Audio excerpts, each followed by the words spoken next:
Welcome to Kentucky. The birthplace of Abraham Lincoln and built on the largest cave system in the known world.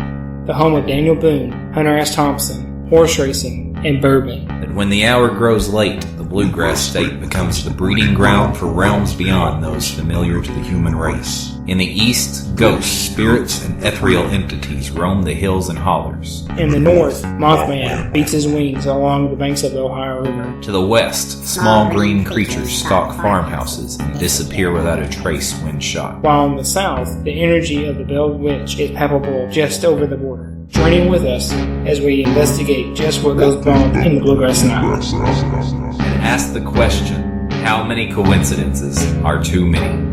There's no need to check the clock. There's no need to check the clock. Time is an illusion. Time is an illusion. And it's midnight. It's midnight. In Kentucky. In Kentucky. In Kentucky. In Kentucky. In Kentucky. Ladies and gentlemen, it is the midnight hour once again for Midnight in Kentucky. I'm Ben. I'm Steven. We're going to kick off tonight by discussing one of my favorite animals in the world. And I know Steven has a particularly fondness for these guys, but unfortunately, as with pretty much any animal we talk about on the show, things do not end particularly well for these guys. We're referring to the 6 llamas that were killed in Louisville on... What's the date on that one? Looks like February 19th. Yeah, the six llamas who were killed in Louisville on February the 19th. This is the story from LAX 18. It's really short. I'm going to read it for you real quick. It says, the owners of the Louisville llama farm are devastated after 6 of their beloved llamas were found slaughtered and 7 others badly hurt. The owners found their carcasses scattered throughout the land Monday morning. And to make matters even more complicated, officials don't know what was behind the attack that was heard throughout the neighborhood. I don't think one could have been able to keep up with them all and done that much damage in such a short time, said Dale Hill, a co-owner of the farm. For the first time in nearly 2 decades, the farm's owners say they are forced to put their animals in a barn for protection.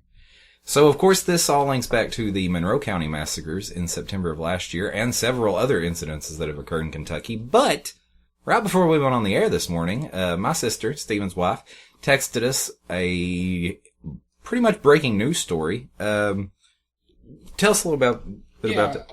Bridget sent us a story just right before we started recording here from LAX 18. The headline reads, 2 donkeys found dead within 5 miles of where the llamas were killed. And same scenario.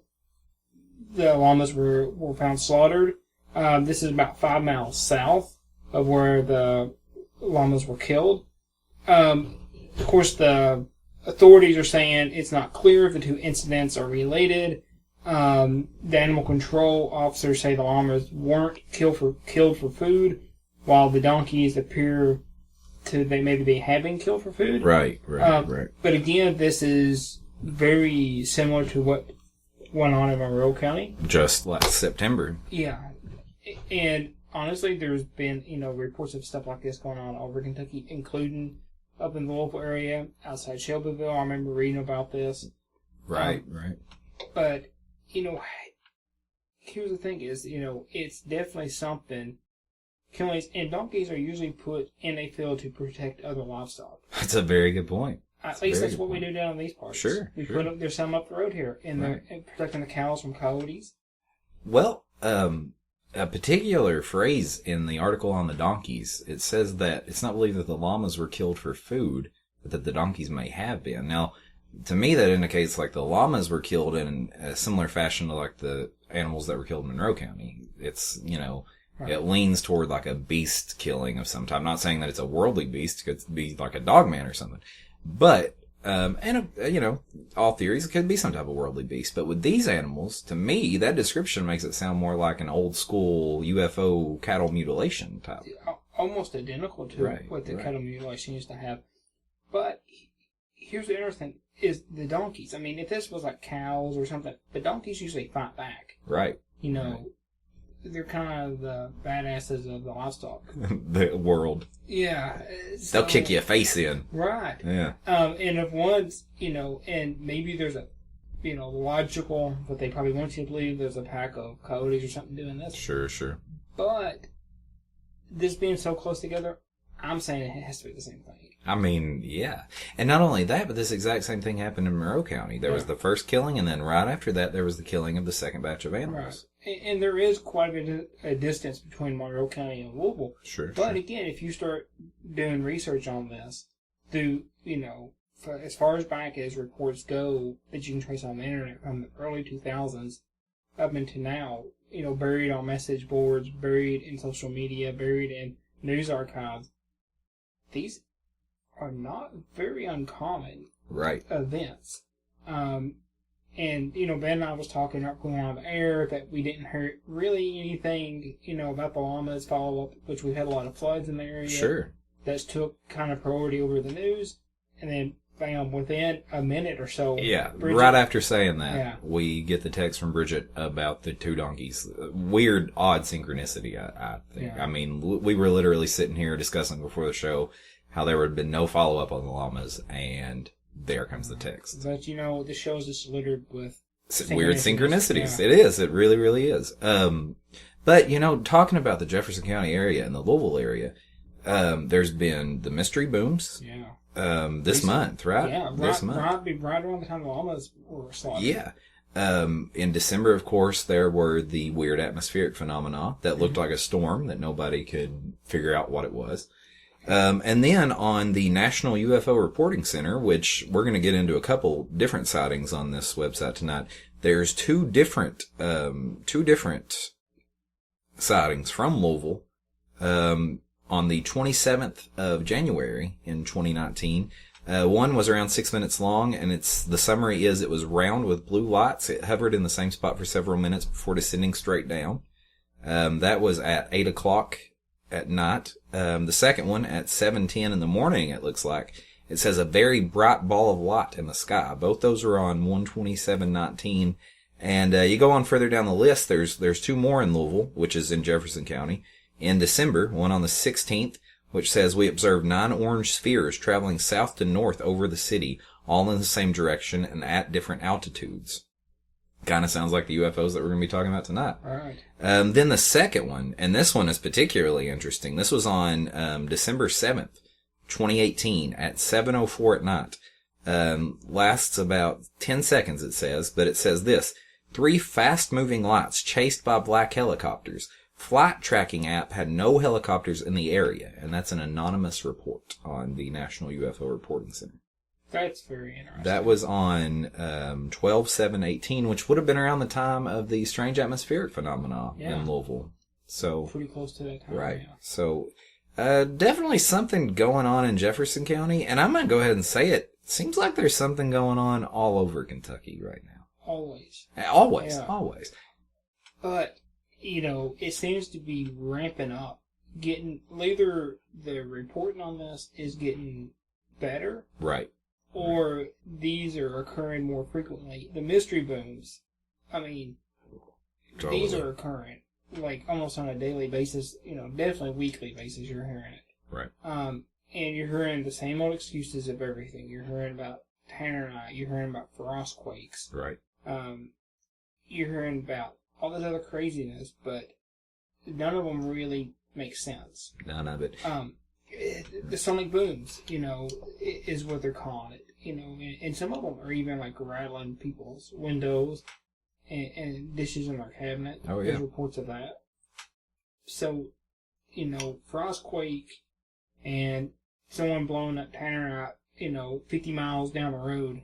Doesn't make a lot of sense. No. And especially coupled with all of this other activity. Yeah. I mean, it's like I texted you earlier in the week. I said, since September, in this general region, we've had the woman disappear under mysterious circumstances, which we talked about a few episodes ago on the Gatlinburg episode, or on the Smoky Mountains episode, only to reappear dead under even more mysterious circumstances. We've had 2 separate, and at this point, 4 on the list, unexplained animal mutilations that are like a cross between extra-dimensional predator attacks and an old-school mutilations. And then we've also had this plethora of mystery booms and odd atmospheric phenomena and all these crazy UFO sightings of the black helicopters and the Mount Eden sighting just down the road from us, which we're going to get into this evening. And it just seems like something is ramping up. It seems like something is, building. Even in the world in general right now, it seems like there's a general vibe that something is building or building to something. Art Bell called it the quickening. You know, he wrote the whole novel on it, or the whole book on it, which I don't necessarily agree with all of Art's theories, but it definitely does seem like there has been some type of quickening put into effect with all of this. So, yeah, it seems like things have accelerated. Very much so. You know, not just in Kentucky, but around the world. And it seems to be accelerating since, you know, right after 2000. Sure. After the millennium. Yeah. You know, I never really bought into the Y2K, end of the world theories of that time. But, you know, if you start looking as technology has grown, so has these events. And so either these could be something born out of technology, or we just got technology to learn more and capture more, and these things have always happened. Well, you know, it's interesting, and I can't remember this story to a T, but there was an old, and listeners, if you're hearing this, you know, feel free to write in and let me know what the fuck I'm talking about, because I know it's a story, don't know where it comes from. There was an old story of I want to say psychic, but that's not necessarily what it is. It's a channeler who channels spirits. And she had channeled this particular spirit, and it had told her that the spirits were simply waiting for the time that technology would allow them to speak to us. No, I've heard that before. So, and I forgot where that was from. That might be from the actual show of Silence. It may have been. Yeah. It may be. I don't. But it's interesting that you say that, because it does seem like technology has played an integral role into us better understanding whatever's going on. Yeah. So.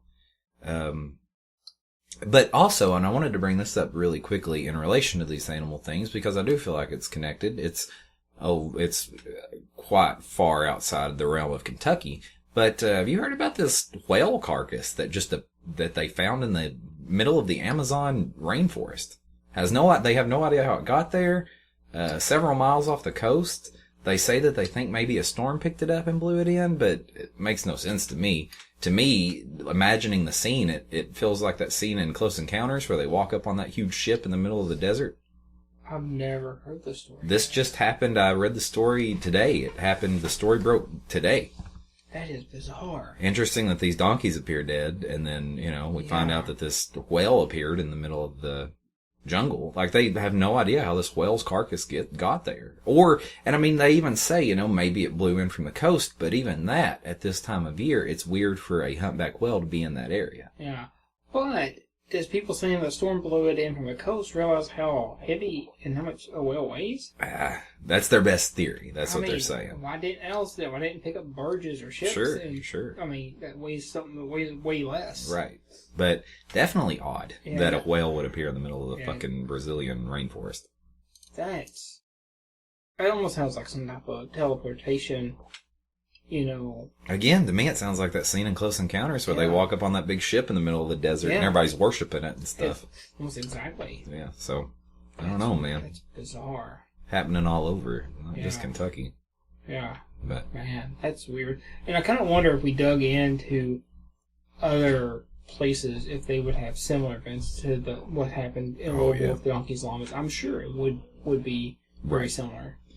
Yeah, and that's the whole thing. With this show, we kind of just get the cross-section. It's almost like David Pilates with Missing 411, you know what I mean? You start focusing on the parks, and you realize, holy shit, there's a lot of shit going down in these parks. Yeah. And then you start zooming out, and you start realizing this shit's going down everywhere. Yeah. And it's not just the park. And hell, you know I talk about Twin Peaks a lot, but season 3, that's exactly what it was about. You know, you slowly get these events building outside of Twin Peaks, and they take you back to Twin Peaks because that's where it's all, you know what I mean? Yeah. And it's happening the world over. Yeah, that's very interesting. Yeah. That, you know, and if we did zoom out of all this weird, you know, animal mutilations and these booms, because these booms are worldwide. Oh, yeah. But I wonder if you could somehow say, hey, every time there's a boom within that region, some livestock or something, right? You know, or someone goes missing, or something of that. Sure. You know. And that is another thing. You know, there are a lot of missing people in this region, which we're definitely going to talk about tonight. Yeah. But the correlations will be interesting to find. Yeah. So. I mean, yeah, I don't know how many people's familiar with the Lost Boys movie from like the 80s, I think, where all the missing people due to the vampires. But, at one point, in our town, I think I made reference to that movie because I said this place is getting like the Lost Boys. Oh, yeah. Because there's so many missing people, and they just really never found. Sometimes they are found, but most usually they're not. Sure. Yeah, which honestly makes a great segue to kind of introduce what we're talking about this evening. Yeah. This evening we're talking about something that is literally pretty much right down the road. Well, like we were talking about tonight, it happened outside of our back door, mine and Steven's back door. For listeners who are familiar with the area or who may be from this area, we have some different theories on exactly where it happened, but what we're referring to is the UFO sighting by Deputy Sheriff at the time, James Bunch, and the overall narrative of that sighting and how that sighting actually links in with quite a few pretty high-profile cases in Kentucky and in ufology in general, because, I'm sure as most listeners know, Kentucky's a pretty big hotbed for all of this, central Kentucky. I mean, we don't have to go over all the shows. We'll just listen back to the whole show. It's kind of our thing, as Steven said. So that's what we're going to be talking about tonight. We're going to be talking about our hometown. And, like Steven said, not only does Russell County have a precedent for this kind of activity, but it bleeds. You start zooming out and you realize it's not just Russell County, it's Liberty, who neighbors us. It's, everywhere. The state of Kentucky, and you zoom out even more, you realize it's the world over. So, but we have missing people that go missing quite often. And Stephen and I have theorized everything from serial killers to, and I'm sure to, drug runners and aliens and all of these things could be coexisting. Who knows? But tonight we're going to be talking about Russell County. We're going to be talking about things that have happened in Russell County, how they link in with Kentucky in general. We'll be right back. Thank you guys so much for tuning in to Midnight in Kentucky. California's calling, New York's on MTV, and I just never could really see you and me. But when it comes to living, guess we don't all have it good. But if I could, and if I asked you, do you think you would? But it's all right now. Yeah, it's all right now. Just go to sleep.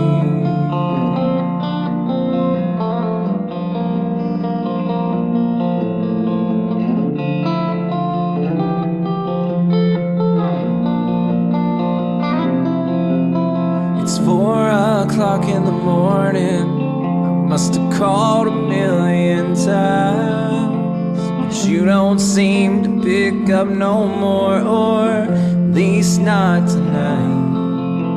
But when it comes to wanting, seems I'm always just out of reach. But maybe if I could quit this dreaming, I could get some sleep. But it's all right now. Yeah, it's all right now. Just go to sleep. Just go to sleep.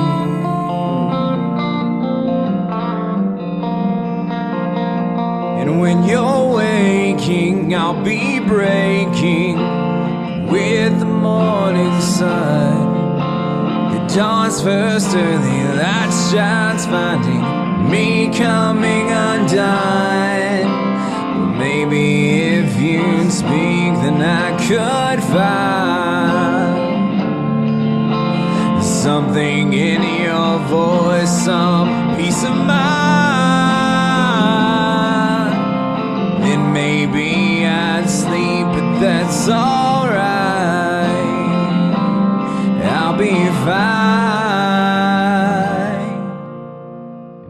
I'll try to sleep. No sleep.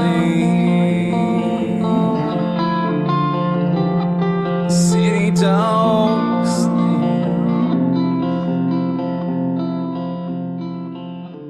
Thank you guys so much for tuning in to Midnight in Kentucky. Like I said before the break, this one is very near and dear to us because Stephen and I are discussing an incident that literally occurred right outside our back door, in our backyard, where we've pretty much spent our entire lives. Which kind of goes to show you, you know, everybody talks about Roswell, everybody talks about Area 51, but if you start looking, there's stuff happening right outside your back door.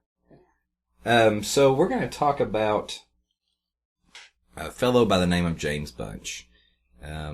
James Bunch was a deputy sheriff at one point. This incident takes place in 2005. But before we get into this, I would actually like to take a second just to talk about how Stephen and I stumbled upon this case. If you remember, last year I come to you, or I think I texted you as soon as I found out about this. Yeah, you did. I had a show the night before, and Jamie and I had volunteered at the dam for the fish hatchery, for the fishing derby. For the fishing derby. It was 7 o'clock in the morning. I had slept for 2 hours. I was not looking forward to going to this fishing derby and dealing with these people all day. But I get there, and a certain prominent member of our community, who I will not name, I'm sure if he's listening, he will know who he is. And maybe we can get him on here to talk about this. He seemed to have a lot of information on here. We'd love to have you on here to talk about this. And let me take this moment to say anybody who has any information on this, we would love to talk to you. Anybody who's listening, anybody who, you know, James, if you're listening, we would love to have you on here to talk about this and to find out your side of the story other than what we've heard thus far. James's partner, who he mentions in the story, if you're listening, we'd love to talk to you about this. Anybody who has seen this type of object in the community, you know, we would love to talk to you. Anybody who has any information, we would love to talk to you. We're right here at home where we know the places that you're talking about. We know the people you're talking about. We know the phenomena you're talking about. So if you want to talk about this, get with us, please. We'll keep it censored as much as you would like. So anyway, I'm at the fish hatchery. I'm talking to this guy, and not only does he, you know, he says, and I'm talking about music because he's also a musician, and I tell him, he says, you had a show last night? I'm like, oh yeah, I stayed out too late. I'm exhausted. And he says, well, that's great, man, but you know what's really going to take off is that podcast you're doing. And I said, really? You listening? He said, oh yeah, I'm listening. He's like, but you really should start doing stuff on here, where, you know, Russell County. And I said, well, what's happened here, man? And he went on and on and on and on and on and on. You know, the Indian mounds in, help me out here. You guys just went down there the other day. Down Crillsboro. Yeah, down in Crillsboro. Rock House. The Indian mounds down in Rock House. He went on about that. He actually mentioned Crillsboro and how at one point it was a bustling city and all of a sudden it just went under. Mentioned maybe a curse or something along those lines. He really drew out that story. But the story that drew my eye the most that he mentioned was the story by this guy named James Bunch. And he said, all he would tell me about it, and I asked him, I said, you know, what's the story? And he said, just go home and look it up. So I went home, and it took quite a bit of digging to even pull anything out. But I typed in, eventually I think I come up with it by typing in James Bunch, UFO sighting, Russell Springs, Kentucky.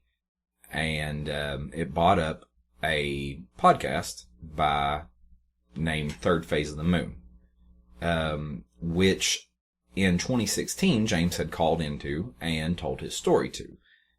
So like I said, this story takes place in mid-August of 2005.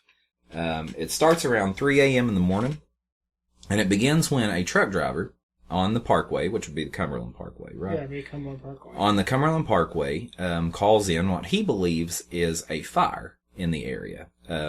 He believes that he sees a fire burning in the trees off the side of the Parkway. So James, who is the only deputy on duty at this time, he says it's approximately 3 in the morning, says he takes the call. and he goes to investigate.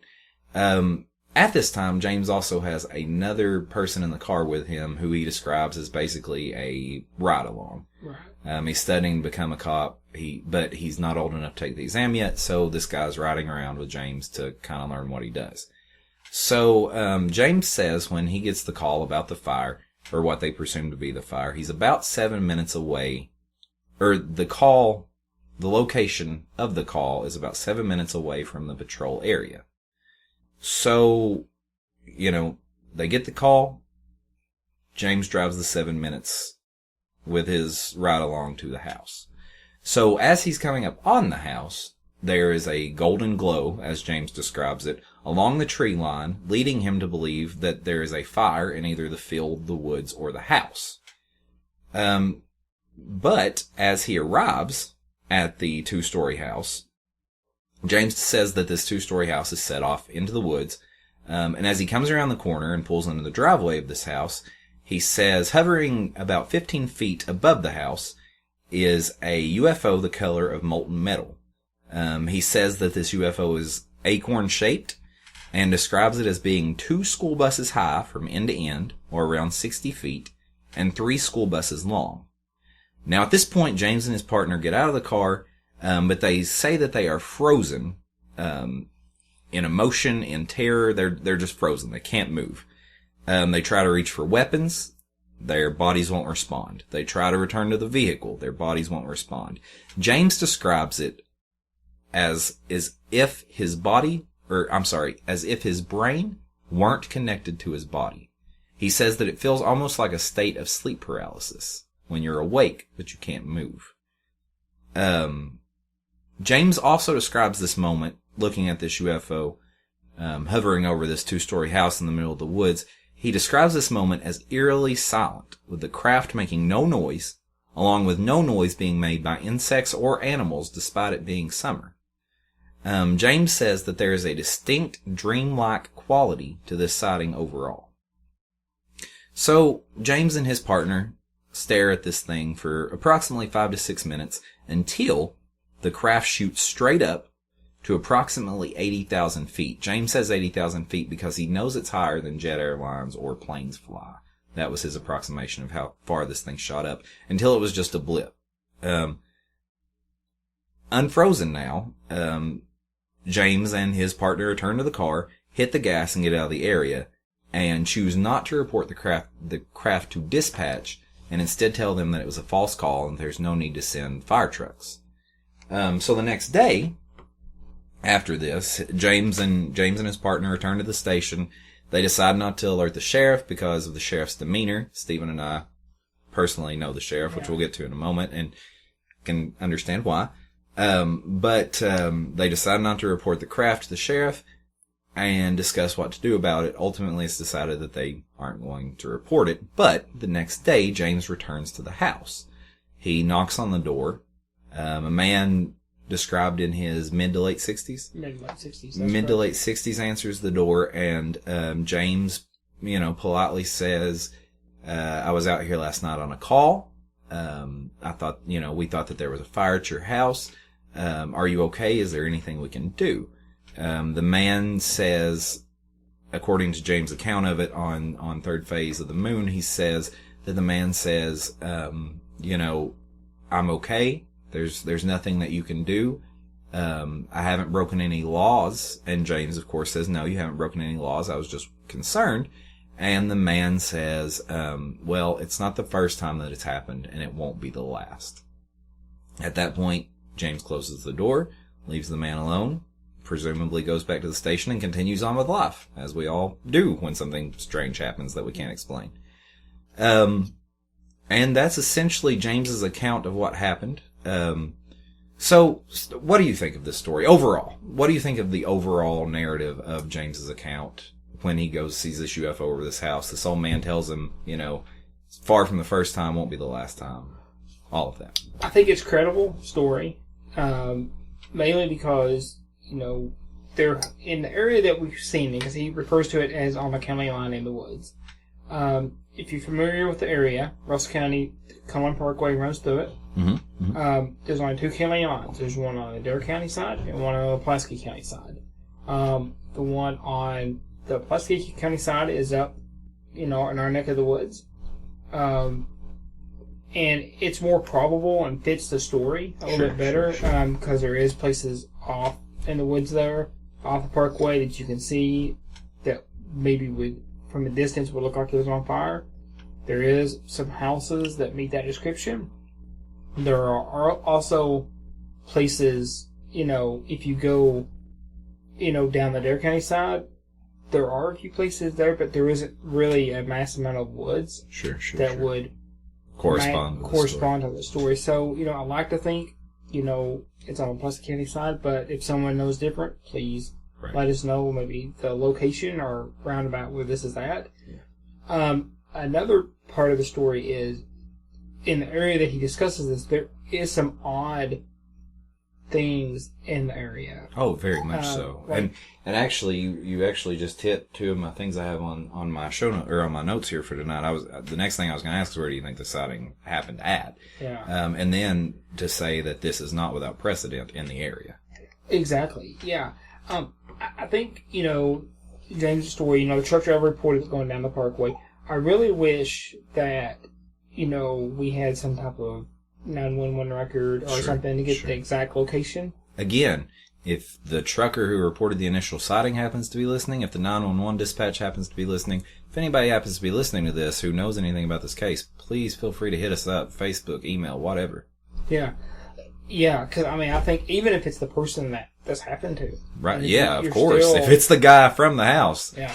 Please feel free to get in touch with us. We'd love to hear the story. Yeah, and him saying, this is the first time and this won't be the last, makes you wonder, how many times has it exactly happened? Right. Because it almost seems like it was an abduction, or some type of event of something. But why that particular place that they keep coming back to? Well, that's the thing. As we see with some abductions and some sightings that we're going to discuss a little later, abduction accounts generally have to, there's a certain time, Whitley Strieber, Travis Walton, there had to be a certain time to adjust to the fact that something strange had happened to you. Right. And then it almost seems like you have to undergo hypnosis to even bring those memories back. Because there's the screen memories, there's, or even to the point, humans block out shit that we don't, want to remember. So it would seem like if this guy were abducted, that he's had enough time to come to terms with the fact with whatever is happening to him. Yeah. And not only that, but to remember the abductions, or at least to remember something happened to him, because he tells James that it's not the first or the last time that it's going to happen. Right. So, and and with James' story, where he went back, investigated it, and he had a partner that I think maybe he said his partner encouraged him to call in. He did on Third Phase of the Moon, which I want to discuss Third Phase of the Moon here in just a moment. But on the podcast, James says his partner at that point, who is now a police officer, which in Russell County, if anybody from Russell County is listening, as you know, we went through several regime changes in the sheriff's department just within the past year. Yeah. So, since 2005, there's been quite a few. But at that point, in 2016, when James called in to report this sighting that happened in 2005, his partner was currently a police officer. Yeah. But his partner had also encouraged him to call in to the show. So. And I think that, in the way he said he didn't want to report it to the current sheriff at that time. Yes. Yeah, talk a little on that. We all know who Larry Bennett is. Sure. Very... good man. Good man. I like to say he's a good Great man.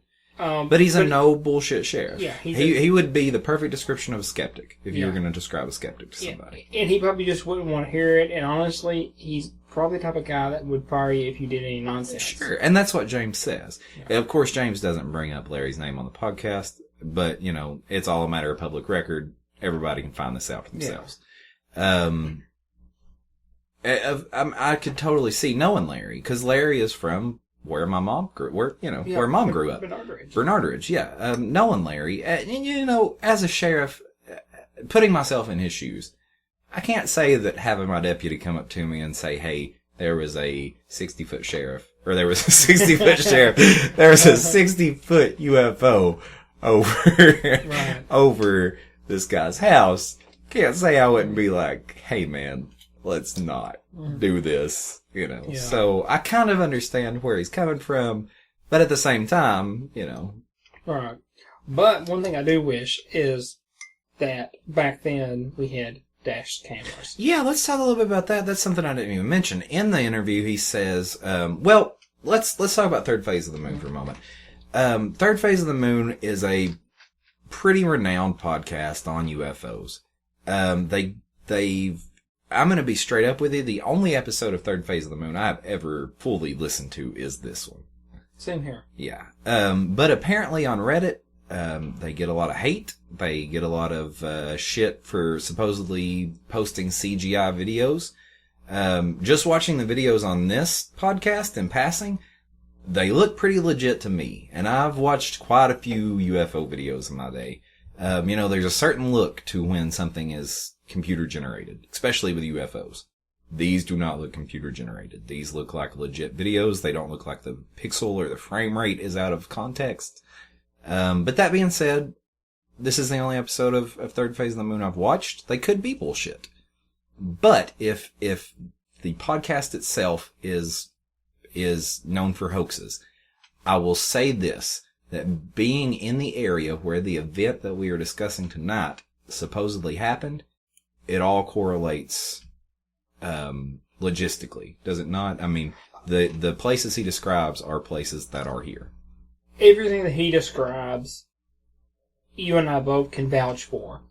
Right. You know, the time frame that he was the deputy sheriff, yes. The time frame, you know, that, you know, he would probably work on the shift, yes, there was only one deputy. The sheriff himself, right, being that way, you know, characterized the way he did. And he described him, yeah, perfectly.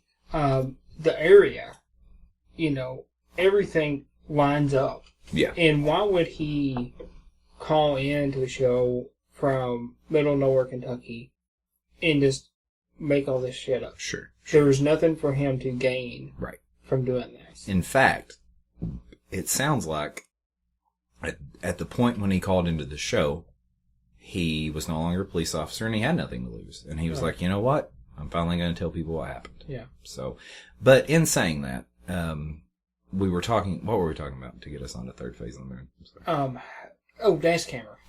Thank you. So in talking about that, yeah. And referring to the dash camera, because he does mention the host, Blake Cousins, which, again, I know a lot of people have some issues with the Cousins brothers, who, doing my research today, I found out are the production company behind Third Phase of the Moon. But regardless of that, and I will say this, the interviewer, Blake Cousins, I presume, was not an exceptional interviewer whatsoever. No. There are tons of questions I would have asked before the questions he asked, but at the spur of the moment, I understand.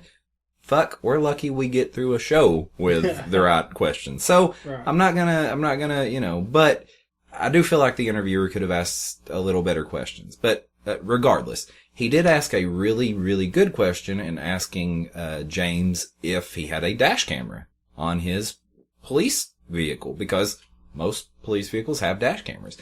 And go ahead on that. I forget exactly what he said, but it was kind of like, at the time, he claims at the time in 2005 the sheriff's department didn't have dash cameras, but that he had a personal camera. Yeah. In the car. You're right. He had a personal camera, and that makes sense because, you know, it was right before that time frame. Bridget and I, we did like a Citizens Academy with the sheriff's department and everything. And that does line up.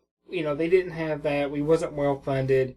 You know, we was well funded. We had police cruisers and you know, to do the job, but we didn't have the latest and greatest technology. Right. And even at that, I mean, you could say that the fact that he was the only deputy on duty at that time of night says something to the fact of how, you know. Right.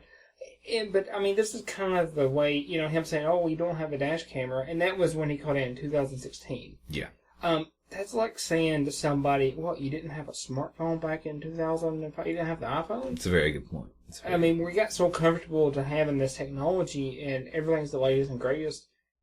I mean, that was 13 years ago. Very much so. And even on that, and I've thought about this recently, there's a lot of, and this is a heavy sidebar, but there's a lot of people that say, with all of this technology we have today, how come we're not getting better UFO videos? How come we're not getting better sightings?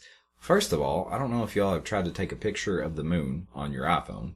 Exactly. But it doesn't work. Right. But yeah, you have a very good point. In 2005, I don't really think that the Russell County Sheriff's Department would have had a need for dash cams. Oh, they definitely had a need. Yeah. Definitely had a need. Yeah. But I don't think that would have been a pertinent, Yeah, and I don't think the technology is as cheap as it is now. I mean, you can go buy a dash camera for your personal vehicle for under $100 or Right. even under $50. Right. They're very cheap. And, and again, like the technology has advanced and become so cheaper that we've become naive of thinking this 10, 15 years ago. I mean, everybody should have had one. 13 years ago, hell, broadband wasn't even all over the county at that time. That's a very good point. People Well, shit, it's still not. Right, exactly. So, And, I mean, they were still using dial-up internet, if you had internet at all. right. There's a big-ass cell phone tower in the probable area of this that wasn't even there at the time. And on the subject of his camera in the car, Yeah. because I feel like a lot of people are going to say, well, why didn't he just get the camera out of the car and take the picture? It kind of brings us to this whole paralysis thing. Yeah. You hear a lot about people saying, I had a camera out there. Why didn't I use Right. it? And the personal experiences I've had with these things, you never think, well, let me go get my camera so I can, it's Right. just not something you think about. Right. But, what did you think about his description of the paralysis? He said that it was almost like sleep paralysis, and he described the whole thing as almost as if he were dreaming it, or in a dreamlike state. And that seems to be the common description of people who see these things. If Right. you go back on, like, even read stories about people who've seen these back in the 50s, 60s, 70s, Right. 80s, same description. If you go watch the shows like Science, Very Unsolved much so. Mysteries, that deal with these type of sightings of things, it's the same description of what he described. Right. So again, that adds credibility to his story. There's Oh, yeah, nothing, yeah. in my opinion, everything that he discussed, and I've listened to it a couple times. I've really pondered on it. There's nothing that I feel that's uncredible with his story, Right. at all.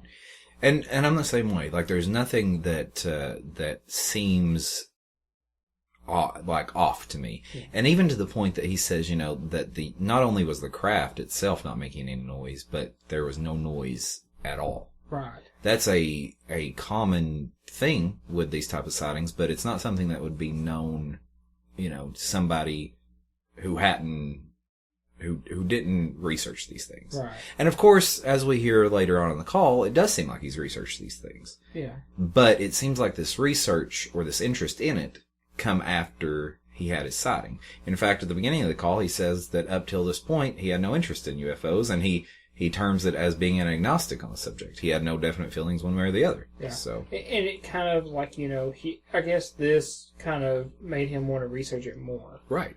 As it does with a lot of people, it seems Yeah. like. Yeah. And, and I guess the thing about it is they're describing, looks like the wood's on fire. That's from the truck driver. Right. So obviously this is off the parkway some good bit because Sure. the truck driver wasn't seeing the craft of this Sure. point. Sure. Yeah. So, he's just seeing the illumination coming off the craft. Right. And it's glowing up the woods.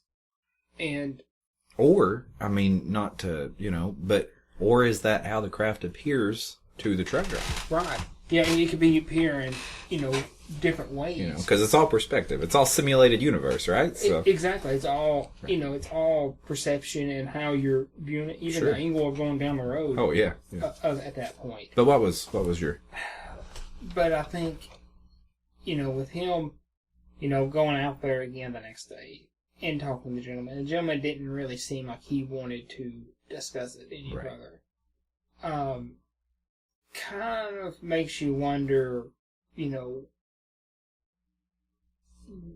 why was that? Sure. And I'm sure he was probably like, oh my God, the cops are. Yeah, but somebody. Well, I mean, first of all, somebody else saw it, Yeah. and second of all, that it was a cop at his door. Yeah.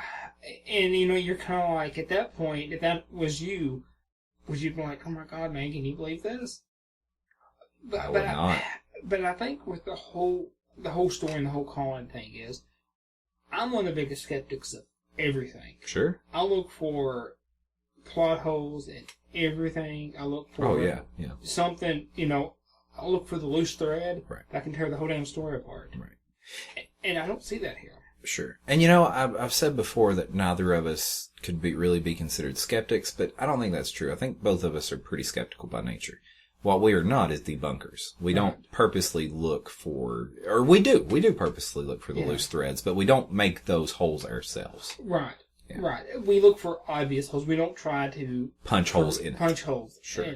We look for things that come in like, well, that doesn't sound right. Especially on people making up stuff about what we discuss on the show. Sure, definitely. Oh, yeah. I guess that's probably the best way to say it is we're not skeptics of what we're talking about, but we're skeptics of people who are telling these stories. Yeah. Sure. And, that's a very good point. And honestly, I think anybody that has done enough research into the subject, and I know plenty of people may call me out for this, but I think anybody who has done enough research on this subject has to realize that there is something beyond our understanding going on. Oh, absolutely. And I don't feel like that is not being skeptical. I feel like that's, acknowledging that something's happening here. Yeah. But that being said, going back to Third Phase of the Moon and their perception online, or the way that they're perceived online, it's almost the same way that people were talking about the esoteric or the occult leanings in Hellier. It was almost like people were like, no, we don't want that. And at a certain point, it's almost like, it's the same people that are like, well, why don't we have clear videos of UFOs? Why don't we have, nice, pristine videos of UFOs? And then somebody offers them to them, and they're like, no, this is too good. This is CGI. Yeah, CGI. Like, what's enough? Like, what's enough? But to me, the same people that were talking about Third Phase of the Moon on Reddit, which again, I've only listened to the one episode. I haven't really dug into them. I may come back next week and be like, the rest of their videos are shit. It's all CGI. But right now, I don't see that in this video, because behind James's call, if you watch this on YouTube, which of course there'll be a link in the show notes, they play videos of UFOs. None of those look CGI to me. Yeah. In fact, those look pretty legit to me. But the same people that were calling out Third Phase of the Moon on Reddit sounded exactly like the people calling out Hellier for their occult connections, when all Weak and Weird was trying to do is go the next logical step in the investigation. Yeah. If that leads you to some occult shit, it leads you to occult shit. Yeah. Why should we turn our brains off to that? You know what I mean? Why should we be afraid to ask that question? Right. Because, even if it does, Hellier, it does take us to the occult stuff. That takes us to a whole new level of what was going on over there. Right. Or what's going on in general. Yeah. What's going on everywhere. Yeah. Because I think, and maybe it's the whatever is going on is making people question and kind of making the answer where it's not clear to anybody. Right. Oh, for sure, yeah. And just like, them saying, oh, why didn't you take a picture of this? Well, obviously that was probably the last thing on his mind. Yeah. And back then, we all didn't have this tendency to hold up our camera and take a picture of everything that moves. Sure. Or everything that happens in our life. We didn't document our life with pictures. Very much so. We kind of lived. We lived in the... Yeah, exactly. We lived in the moment. We didn't live through the screen. And that also brings up another interesting sidebar. In the 90s, we didn't live photo to photo. About the only time we would take photos is on vacation or, at birthday parties, holidays. Yeah.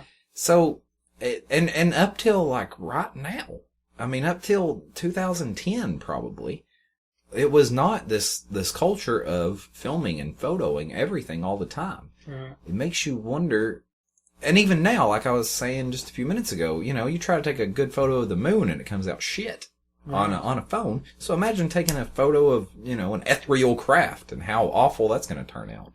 And even to the point that they don't want you to take it. Like we were talking about last week with Octavia Hatcher. You know what I mean? It messes up your technology. But how many things have happened that there are no photos for because there was simply not a camera there, or simply because you didn't think to get the camera? Exactly. And that's the thing is, we're just our brains have recently been rewired. And I've read several books on this. Right. That we're being rewired to adapt to technology, to think about computers, and to use these devices, like taking a beat automatically, our first instinct is to not help somebody when they're in trouble, but take a picture and film it. Sure. And there's evidence of that all over. Sure, yeah. Previously people used to jump in there and try to help people. Now we just stand up with our phone and try to get, put it out there. A good video. Yeah. To get likes. Yeah. Some Black Mirror shit. Yeah, exactly. I have not. I need to watch that. Oh, dude. I need. Change your life. But, so I think that's one thing people try to maybe knock a hole in his story. Right. As they do with many stories. And to me, I was like, you got, that was not today. That's not today's age. Right. That was, although this 13 years ago, that was not yet. It was a different era. Very Just like so. the 90s was completely different than we live today. Oh, yeah. I try to tell my son about how it was in the 90s. Oh, and it was before we had cell phones, before we had the internet. Even though I lived through it, it's hard to think about now. Yeah. You know what I mean? Because it's hard to think, was there a time when we didn't have these devices that go everywhere with us and do everything for us? And yeah. We didn't have a lot of the infrastructure we do now. And I guess, people told me that was my age when I was younger. Well, back in my day, well, that's true. They, didn't have TV. TV, come along and everything. But that's beside the point is, like with his story. But no, definitely. I mean, people think that you should have pulled out a camera and took a photo, and at that time, that wasn't a prominent thing to have done. Right. So you can't fault him for that. But, he did have a partner with him that can back the story up. So, and he's the one who I think he said encouraged him. Right. So, there's... He did. He said that the one who was with him encouraged him to call in because he understood that James was no longer a police officer and that there was pretty much nothing to lose. Right. And James even said that he was going to try and get the guy to call back in. I don't think that ever happened, though. So. Yeah. But again, if either of you are hearing this, if anybody who saw the craft, if the man in the house is hearing this, we'd love to speak with you. Love to hear your story, your side of it. We're going to take a real quick break, and we're going to come back and we're going to discuss some of the other UFO incidences that have occurred in Kentucky that connect pretty well with this one, actually. So, we'll be right back. Thanks for listening to Midnight Kentucky.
Welcome back to Midnight in Kentucky.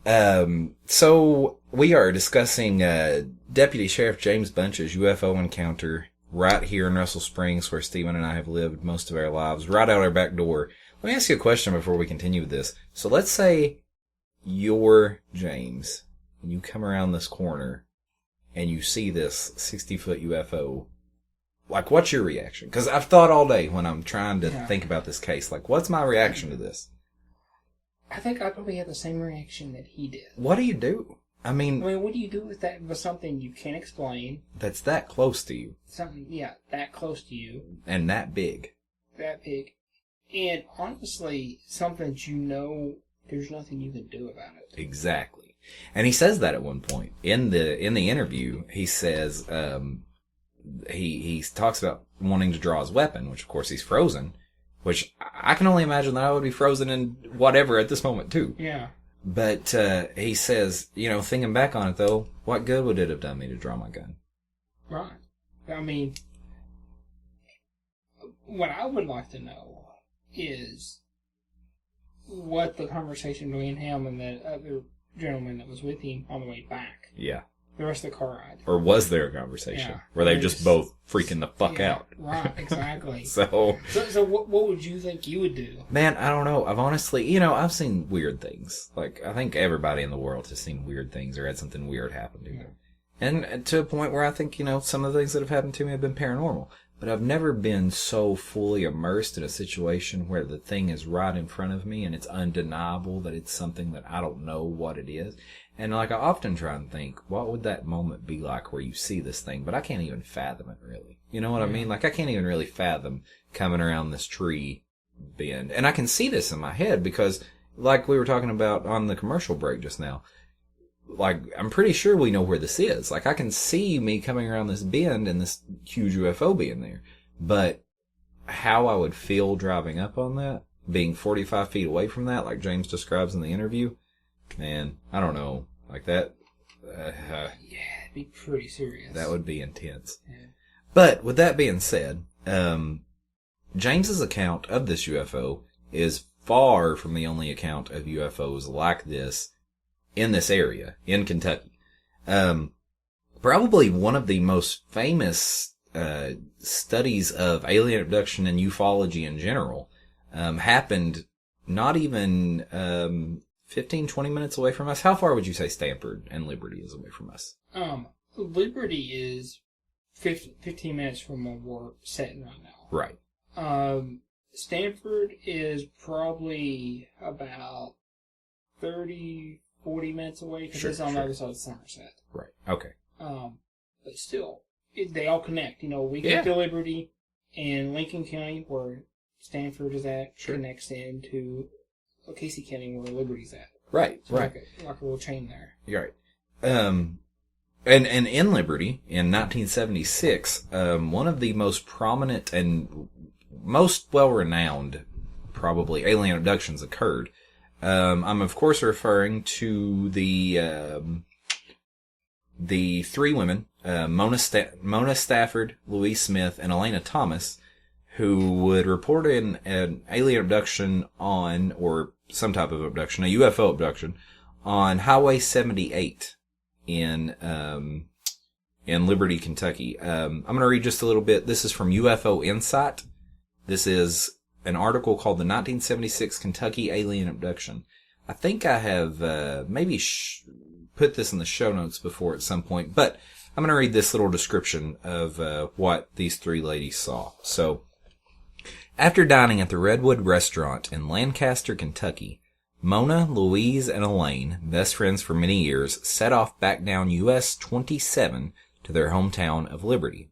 It was 11:15 p.m. on the 6th of January, 1976, and the journey should take them no more than 45 minutes.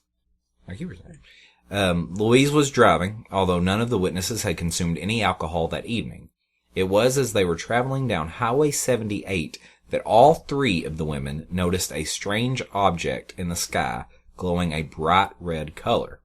At first, Mona believed the object was a plane that was about to crash.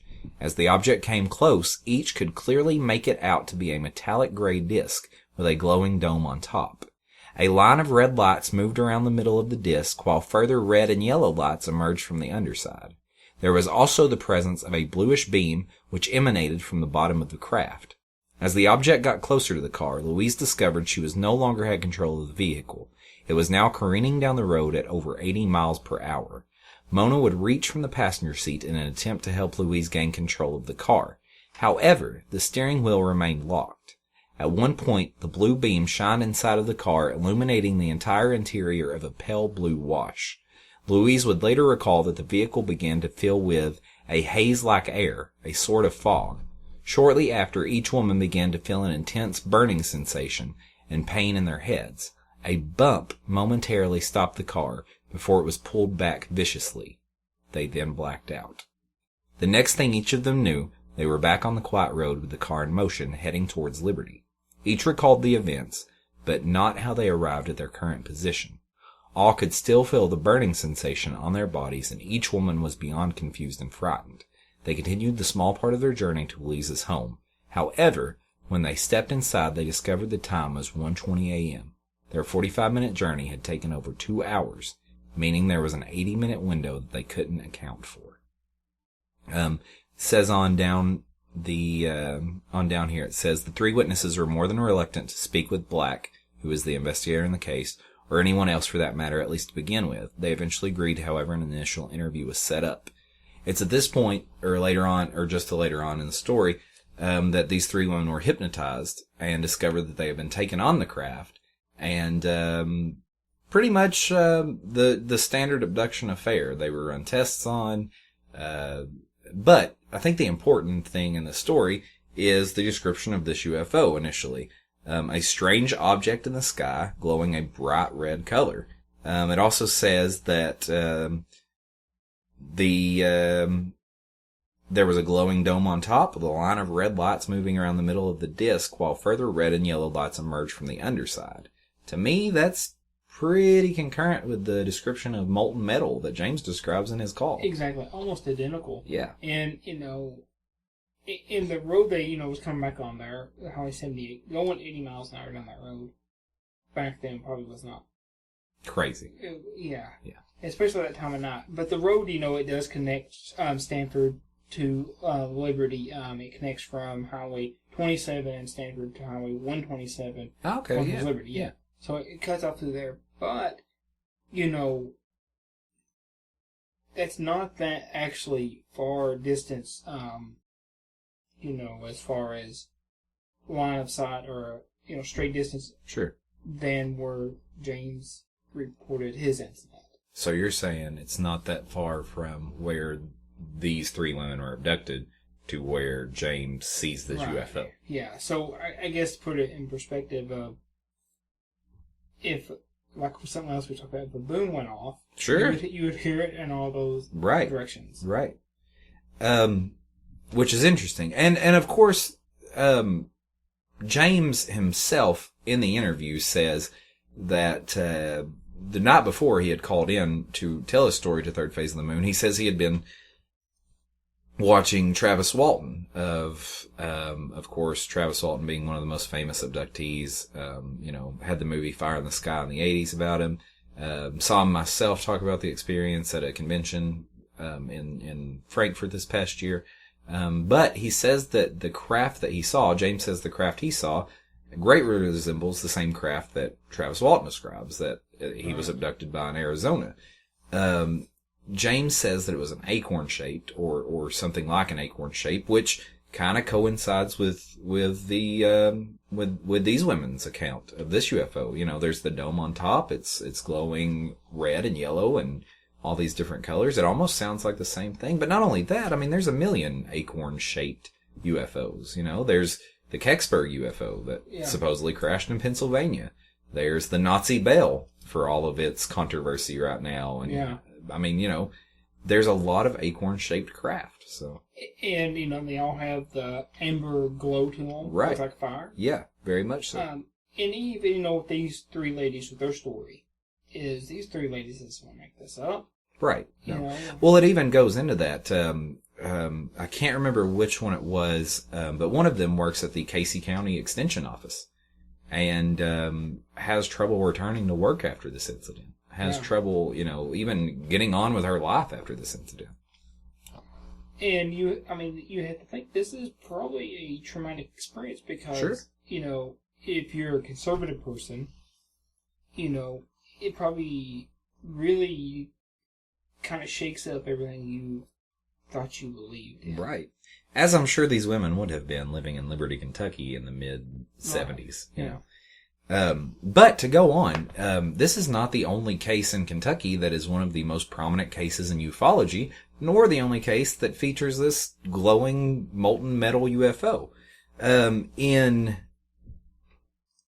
the following year, after the Liberty abductions, almost to the day, on January 27th, 1977, in Prospect, Kentucky, A young Kentucky man was abducted by 3 of the strangest UFO entities yet reported. 19-year-old Leigh Parrish was driving home at 1 a.m. that morning from visiting his girlfriend when he saw a brightly lit UFO hovering overhead. The object was 40 feet long and rectangular in shape. It radiated an intense red glow so bright that Parrish was unable to look directly at it. The Jeep stalled and came to a halt directly beneath the UFO. Then the craft sped silently away and Parrish resumed his journey. He arrived home half an hour later than expected and noticed that his eyes were sore and bloodshot. He later underwent hypnotic regression to explore the period of missing time. Under hypnosis, Parrish recalled that his Jeep had been lifted into the air by the UFO. His next memory was of standing in a circular chamber with glowing white walls. The chamber was occupied by 3 slab-like entities. One was black, one red, and one white. The black entity was 20 feet tall. It was shaped like a giant suitcase with semicircular head and a single unjointed arm. The red entity was 6 feet tall with a square head and a single unjointed arm. It reminded Parrish of a Coca-Cola machine. The white entity, which Parrish sensed was the leader, was also 6 feet tall. It had a curved, blocky body that glowed from within with 2 arms and a square head. The black and red entities approached Parrish and touched his head, back, and shoulders with their arms. Their touch felt cold and stinging. The white entity simply stood and observed the procedure. Then the trio merged into one with a sound like sandpapering and vanished. Parrish found himself back in his Jeep and on the road again. He drove home without further incident, but the next morning the Jeep's electrical systems failed. Parrish apparently believed that the entities would contact him again. However, he reported no subsequent encounters. So that was on January 27, 1977, 1 a.m. And I think it's important, again, to state the summary of this craft. 40-foot-long rectangular craft which was glowing red. Now, this comes from a site, that description I just read from you comes from a site called the Cosmic Jokers. I'll put that in the show notes. Really cool site. But I would also like to make mention of a podcast, which we've talked about on the show many times before. It's a great podcast if you're into any of this crazy shit we're talking about. It's a podcast by the name of Air Strange Skies. It's run by a dude named Chris Christopherson. And he mentions how much he hates being compared to Chris Christopherson all the time. But it's run by a guy named Rob Christopherson, who had recently taken a little break from it. Glad you're back, Rob. Great show. But he talks about this incident, and he goes a little more in depth. Yeah. And he says something in the episode that Leigh Parrish describes, which when I was listening to it, and I've listened to this episode 2 or 3 times because, of course, it's about Kentucky and, you know. Yeah. But in the episode, Rob says something that Leigh Parrish describes that I think anybody else would just be like, you know, whatever. Of course he saw it that way. But to me, after listening to James's account and then listening to this, it stuck out like a sore thumb. Before Leigh Parrish sees his UFO, he says that he initially believed the trees were on fire. Just like the trucker from this, just like James thought. And the UFO that Leigh describes is almost identical to the one that James Bunch describes. I mean, of course, it's a different shape, but it's the same molten color. So, right. Yeah, it's identical description. Right. And we have, again, another description of the same type of crop. Right. The same, thinking the woods are on fire, trees are on fire. Same shape, everything from a different person in a different time frame. Right. So, I mean, nobody has heard each other's story. Sure. But everybody has the same story. These are 3 separate stories now. We've got Leigh Parrish's, we've got the Liberty abduction, and we have James Bunch's story. Yeah. And added, you mentioned that was in Prospect, and that's kind of what we began the show with. Right there in Jefferson County. Yeah, there around Louisville, right there on the Kentucky, Indiana border. Very interesting. And I was actually going to bring that up.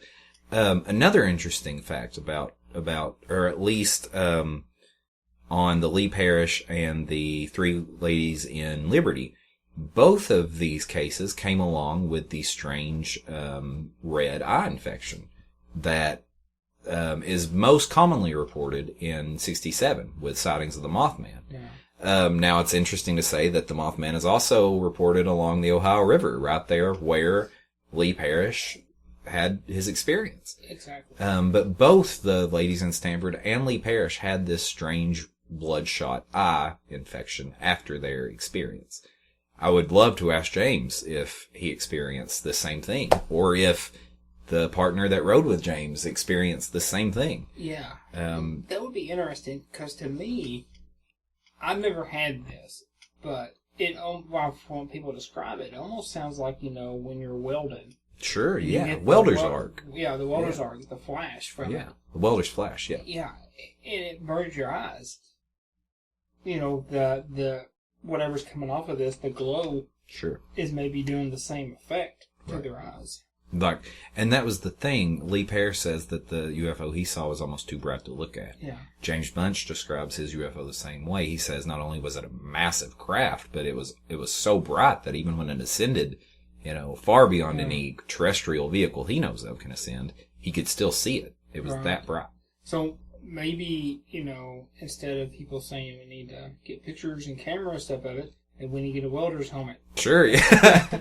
Have a welder's helmet if you are going to look at these things. Yeah. Carry it around with you. And have a dash camera on the welder's helmet. Right, exactly. Or not just have an all-in-one inclusive. Just the whole setup. Hey, you know what? There'll be some advertising. Dude, for real. For real. Yeah. But you're right. All these are the same description. And, everybody has not heard each other's story, but they all have the same story. Very much which, tells me there are some truth to these things. And I know you know where I'm going.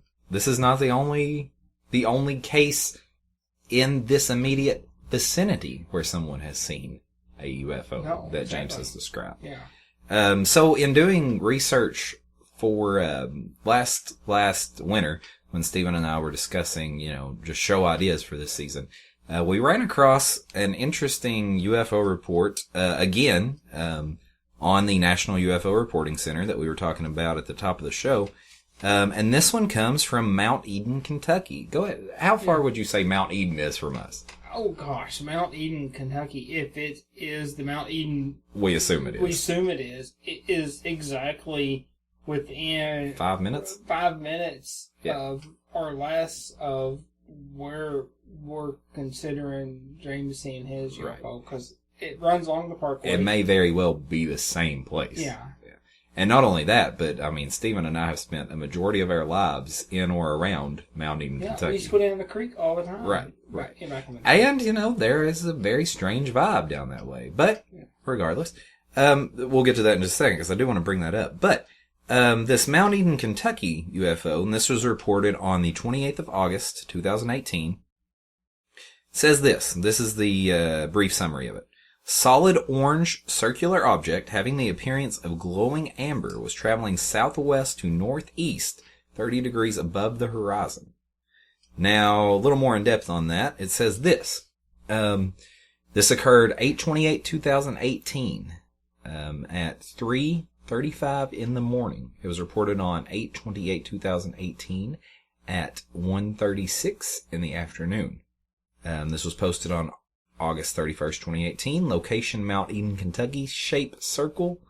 And the sighting report says this. Firstly, I'm a veteran who has served in an AO. We determined what that meant. Administrative... I don't want to say that's it is a military term. But it says, firstly, I'm a veteran who has served in an AO. I'm very familiar with all sorts of military aircraft. As I stepped out my front door to observe 3 deer grazing in my front yard, moving in the sky caught my eye. A solid orange circular object having the appearance of glowing amber was traveling southwest to northeast approximately 30 degrees above the horizon. It made no sound and maintained a constant rate of speed. The brightness was unchanged as well. I could not ascertain the size or distance of the phenomena. Also, the altitude seemed steady and the flight path was perpendicular to the ground. This was not a meteor. I'm a bit of a sky watcher and enjoy the meteor showers. This did not burn up or dissipate, and the path was not consistent with a meteor. So, again, it's the exact same type of description of what other people have described that we've discussed here in this, the fourth in the area. Of what James described. Yeah. And I would also like to say, you know, in this sighting, could this guy have been the original witness that James went and talked to? He's an Air Force veteran. You know, I think at this point, we determined that the fellow that James talked to would have to have been in his 80s if he was in his late 60s in 2005. Yeah. But could he be the original witness to all of this? Very good possibility. And also, an odd little thing with his sighting is he says that he stepped out into his yard to see these deer grazing. Now, this is a big leap, but I'm gonna take it. Mike Cleland, he's famous for, not famous, but he's renowned in the UFO community for his writings on owls and how owls work into the UFO phenomena and synchronicities in general. He was on a recent episode of the Higher Side Chats, another great podcast. I'll include the episode in the show notes. And the host of the Higher Side asked him, what his next book would be about. And Mike Cleland said, well, I think my next book is going to be about owls again. But if I were going to do another animal, the second most prominent animal to factor in this phenomena is deer. Really? Deer. In fact, he said I believe he told a story on that episode of a man who walked outside and watched a gray alien transform into a deer and hop off. That is very interesting.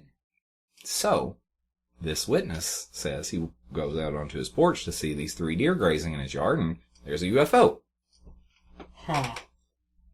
So could this guy have been possibly in some type of experience, and these aliens didn't want to, or you guys know how I use the term aliens.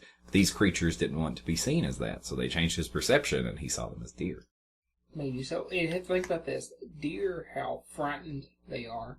Unless they're down there by the Wolf Creek Dam or something. Right. Where they're tame. Most usually they will run off very quickly. Sure. I mean, and that's why hunters are, they're so elusive to them. Sure. So, if there's like a craft or something of that nature in that area, that's going to probably frighten them. They're going to not be seen. Right. They're going to run away from it. And also, on the whole deer subject of, deer, think about a deer's eyes. Yeah. And think about the common description of an alien eyes. That's true. It's almost the same. And it's the same thing with owls, too. I mean, owls have those dark, black, solid black eyes. So, but speaking of this area, speaking of Mount Eden, and speaking about a little bit about what we just talked about, you and I both know that there's a prevalent history of paranormal and supernatural happenings in the area. Yes. Most certainly. I mean, there's a lot of strangeness in that whole area. As you said, it has a atmosphere, an aura. A vibe when you go down in there. Right. A lot of craziness, and a lot of probably history. Sure. And it's just a creepy area. And it's kind of a remote part. I mean, especially, probably back a few years ago, wasn't a lot of people lived down there. Now, it's grown up a little bit. But I mean, even, and I know members of my immediate family and probably most of my friends will know where I'm talking about. We have a road directly across from my house that is referred to, and has always been referred to since I have been alive, as the Ghost Road. Exactly. We've been told that witches live down there. We've been told stories that like come out of Hellier about, babies crying in houses and old abandoned houses. The same that, those guys in Hellier told Greg and Dana were out in Hellier. That Dana said was a symptom of some type of elemental being, which I totally agree with. There's fairy lore from hundreds of years about fairies doing the exact same thing. Yeah. And there was woods on that road at one point. They've been cut down and logged since then. But that road also runs adjacent to the Parkway. Sure.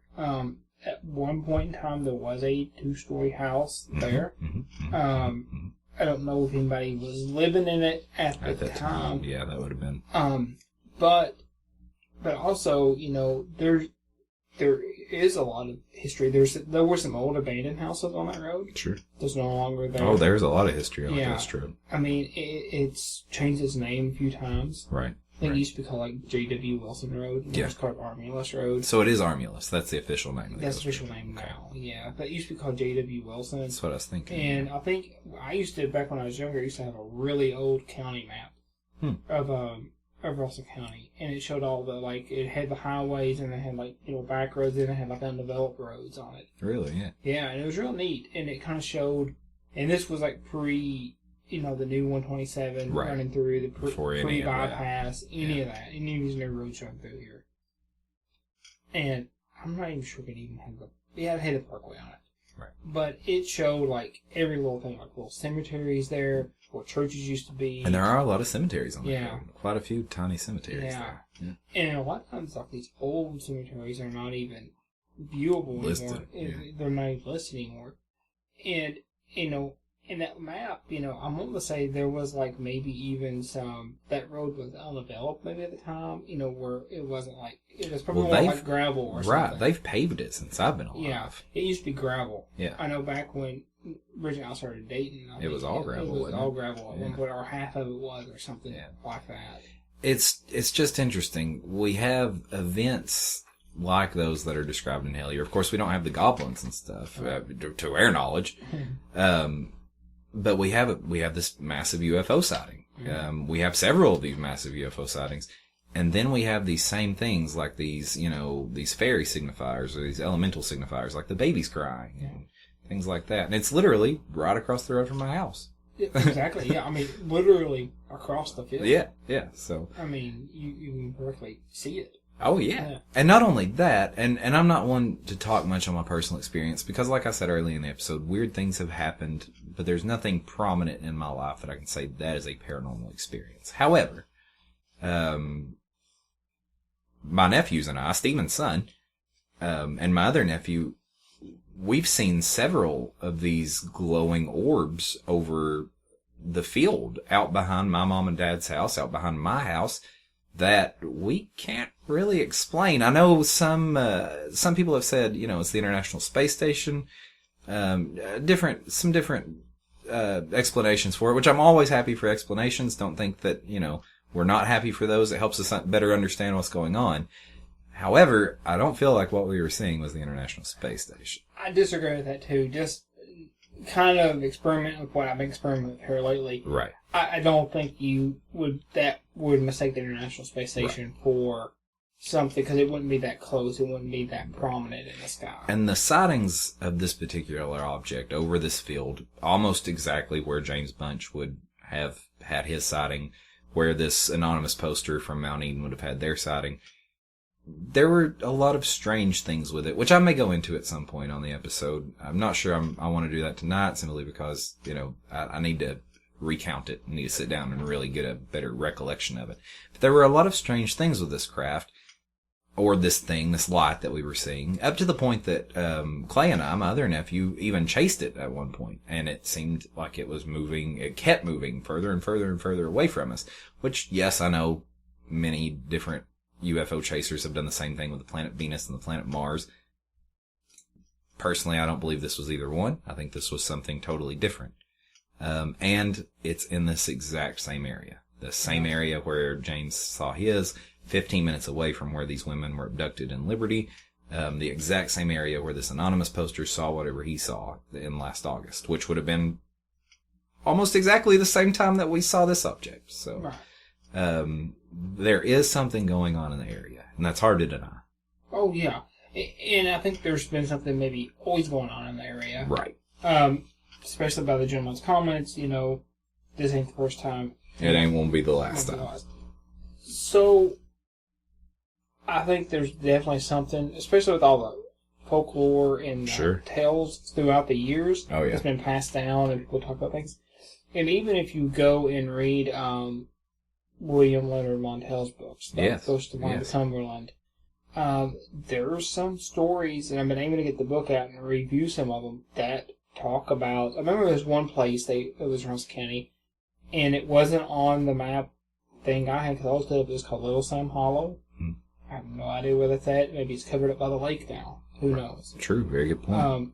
If it wasn't before, it probably is now with all the rain we've had for the past 2 weeks. I'm sure it's flooded now. But, there's always been, but if you go to any area, there's weird things that go on. Oh, yeah. And everywhere you go, if you go locally, like you go to the mall in Somerset, you go to their folklore section, there's ghost books for this area. Oh, yeah. If you go down to Alabama, you go to the bookstore, folklore section. It's kind of the subtle theme of tonight's episode. I mean, you can zone in on one area and you'll see weird shit has happened here. You start to zoom out and you realize weird shit's happened everywhere. Exactly. Maybe there's just another side to life that we don't fucking understand. Right, exactly. So, and I think as humans, we look only at what's around us. Sure. And our time frame is similar to why didn't James have a camera? Well, we're only looking at the last probably 3 or 4 years in our lifespan. Right. And not the past of 100 years. Right. Very good point. Very good point. Let's take a real quick break. Right. Come back with our synopsis. Come back with our final thoughts on this issue. Again, I'm going to say it one more time, and I'm probably going to say it at least 2 more times before we go out. If there is anybody listening to this episode out there in Russell County or, the surrounding counties that has any information on anything like this, if you've seen something like this, if you saw this the evening that James saw it, if you are the man who lives in the house that says that it's happened before and it's not going to happen again, if you're James's partner, if you're James himself, we would love to discuss this with you. We would love to talk to you about it. We would love to hear your side of the story. It's 2 guys who have lived in the area all their life, pretty much, who have, a serious interest in this. Obviously, we have enough of an interest in it that we record, 2-hour podcasts every week, talk about it. We're not going to ridicule you. We won't give away your identity if you don't want us to. We'll censor the conversation as much as you would like for us to. We would just like to talk to somebody who knows something about it. So if that's you, please get in touch with us. Facebook, email.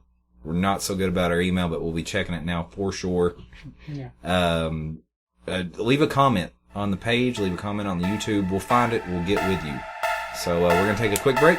Come back with our final thoughts. Thanks for tuning in.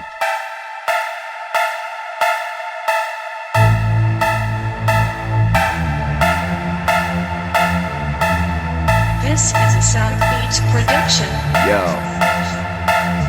I've been riding on the loam, supposed to be on hiatus. I got so much on my mind, I gotta go on and say it.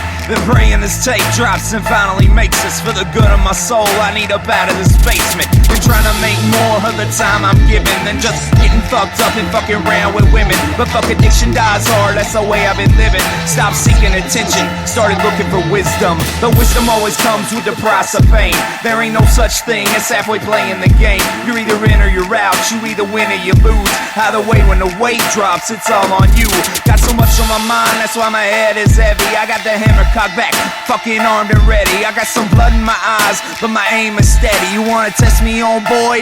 Come and get me. All these motherfuckers all thinking that they know me. I think you're all confused, I think you're thinking about the old me. I think that you're mistaken if you think you're gonna hold me. Back from where I'm headed, I'm a killer, hear me, hold me. This burger bringing out my fucking thick Kentucky accent. Told her if she wanna ride, then get that fucking ass in. Used to be the greatest man, notice that was past tense. Who's the greatest now? Shit, there ain't no point in asking. So what you see before you is an honest self-portrait of a young man that this life is tortured. Y'all know I'll be damned before I ever forfeit. Got this game locked tighter than my mistress corset. Kill another career on every verse that I touch.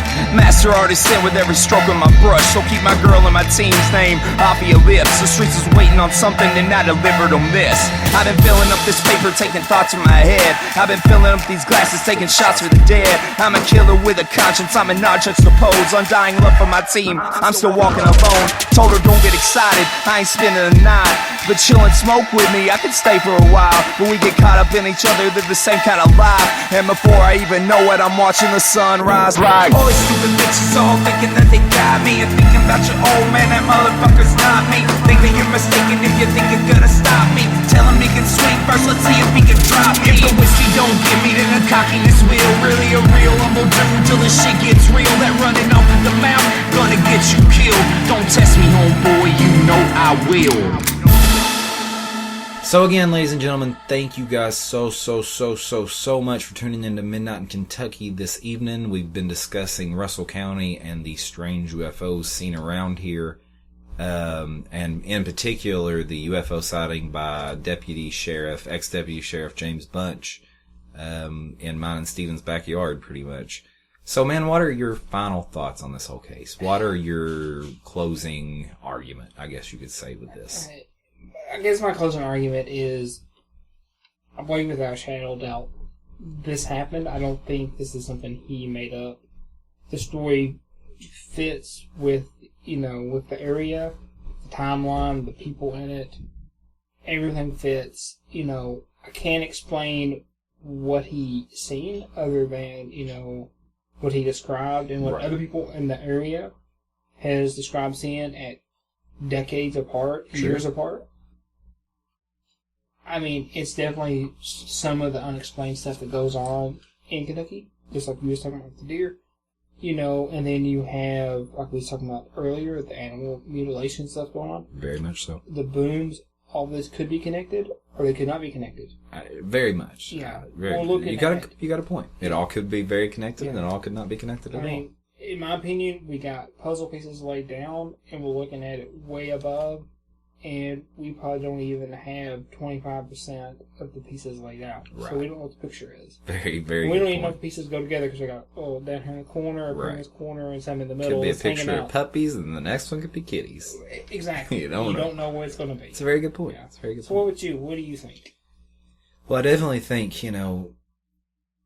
if they're not connected, it's odd that this area has, like you said, the animal mutilations in Jefferson County, the weird atmospheric stuff in Jefferson County, Leigh Parrish's abduction in Jefferson County, and then let's come on down, to here. James Bunch's UFO sighting, the Stanford abductions, the Liberty abductions, the mystery booms here throughout Kentucky, disappearing people, animal mutilations, if they're not connected, which, how many coincidences are too many if they're not? But if they're not connected, then what makes this area such a fertile area for all of these events to unfold anyway? You know what I mean?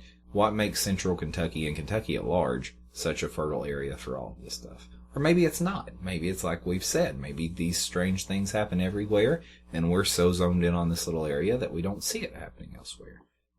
Like the whale who appeared in the jungle this week. Who knows? I will say this, though. I know James believes in this. He says he believes he stumbled in on an abduction. Okay. And I'm willing to take that at face value. But we have to remember, in our history of dealing with whatever these creatures are and whatever this phenomenon is, there's been a lot more experiences than just abductions. There's been contactee reports where the aliens come in and took people off to Mars and had tea with them. There's been channeling reports where people have channeled the UFOs to them. There's been summonings where people have summoned these things.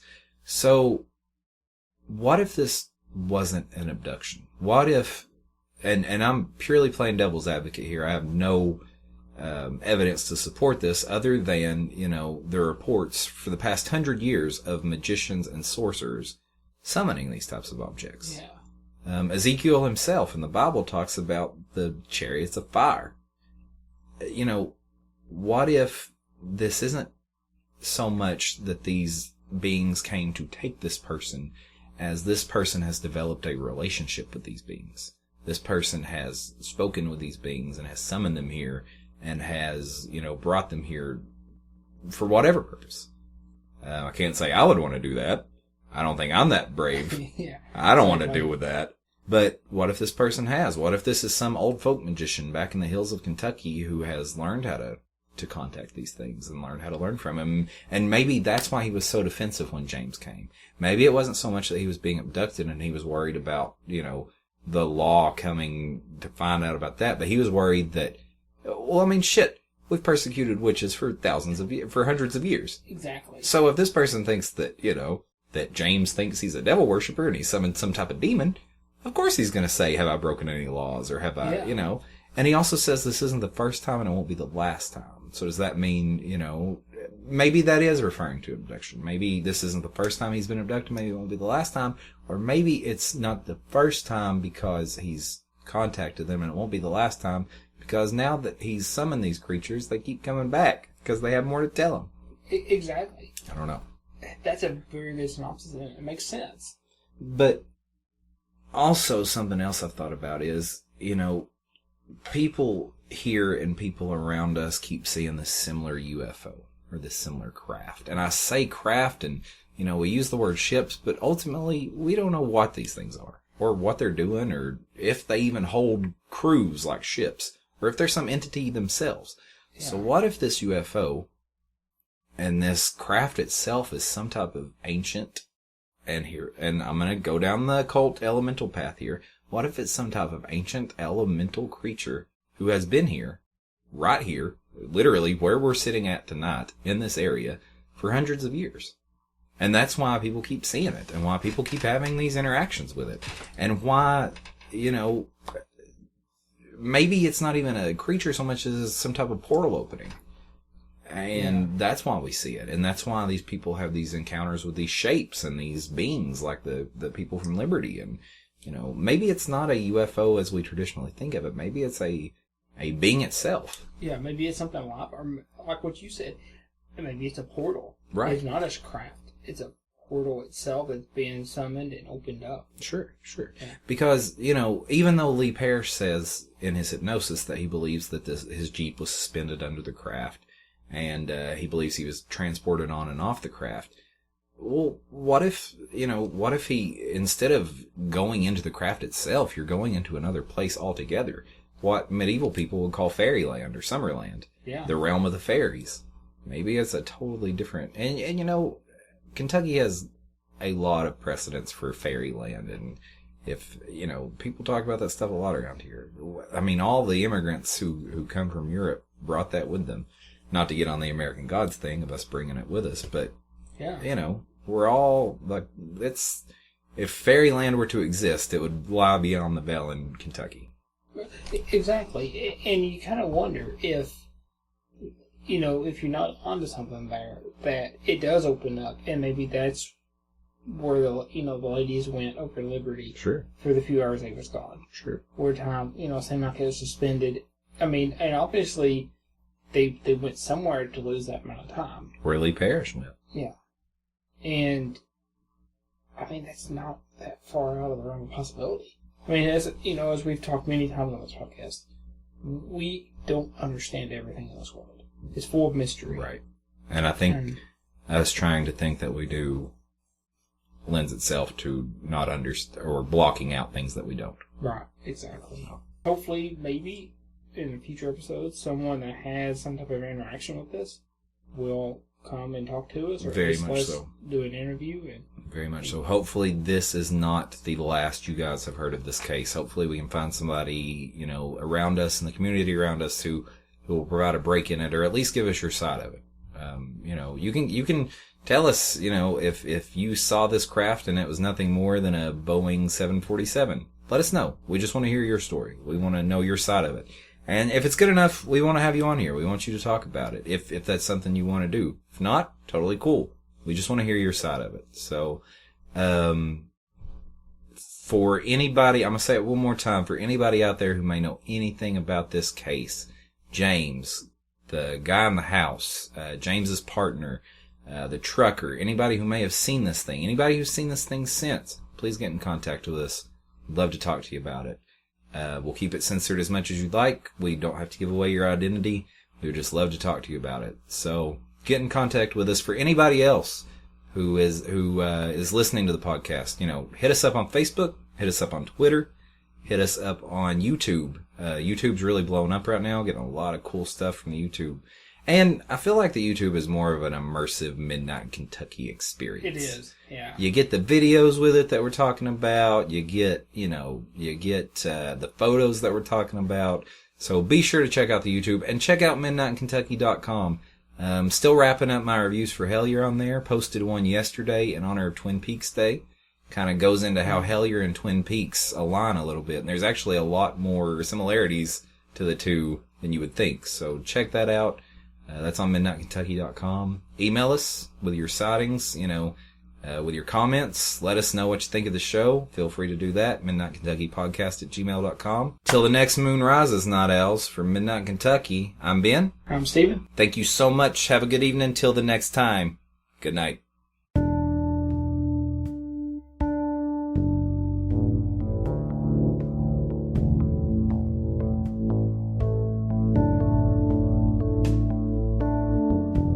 You've been listening to Midnight in Kentucky, a Ransom Letter Publishing podcast. Join us on Twitter and Facebook. Or get in contact with your questions, comments, or stories of high strangeness at midnightinkentuckypodcast@gmail.com.